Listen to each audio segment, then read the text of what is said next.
So what it really comes down to, in my opinion, is do you love yourself? That's all it really is. Because if you love yourself, then you can love someone else. If you don't love yourself, there's no way that you can love someone else. It's just not in a healthy way. Because if you don't love yourself, you can love your kids, right? But if you don't love yourself, someone that you choose to be in your life, it gets really, really tricky. Because, I went a long time in my life not loving myself, and I treated myself accordingly. I was, that talk inside of my head was always negative. Never thought I was good enough. If anything happened in my life, I would automatically say that it wasn't good enough, or that it was my fault that things didn't turn out the way that they should. Anybody did anything to me, it was my fault because I put myself in that position.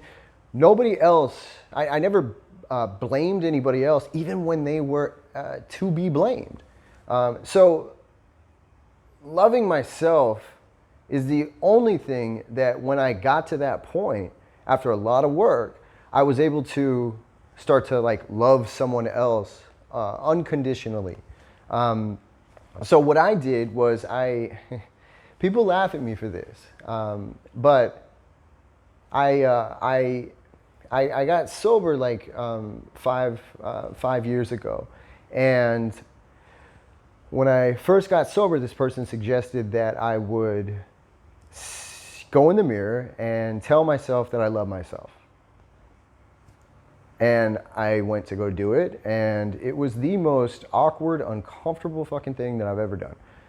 And there's nobody else there. It's just me and me in the mirror. And I couldn't even tell myself that I loved myself without just wincing and feeling super uncomfortable about doing it. That I knew before that I wasn't treating myself like I loved myself, but I had this thing in my head that I was like, I do love myself. And when I did that, I realized that I don't love myself. That was one of those really hard questions that I had to ask myself. And I had to be honest with myself about the relationship that I have. And what I started to do was every single day, I would tell myself that I love myself, that I'm worth it, and I am worthy of all of the good things in life. And the reality is I would say this to myself for 6 months straight, and I didn't believe it at all. And then I was in a therapy session, and probably a year after that even. It was more than 6 months. And I was in a therapy session, over a year after I had started saying I love you to myself. And I was in the middle of some conversation, and we were doing the back and forth, and it dawned on me that, holy shit, I love myself. And I started crying my eyes out, in, around my therapist. And that was one of the best moments of my life that I realized that I love myself. It took a lot of work. I had to start treating myself like I love myself. But it all started with me telling myself I love myself. It's changing that story in my head, the back and forth conversation that so many of us have with that thing inside of us and the conscious us. Once I changed my thought process and I was like, I do love myself, I eventually did. And I cannot say that it's all roses, that it's all perfect and easy once that happens. Because there are times that I will treat myself like I don't love myself. But then there's this other awesome, amazing thing that I learned, which is don't be so hard on yourself. It's not worth it. You're a human being, you're going to make mistakes. That's just how it goes.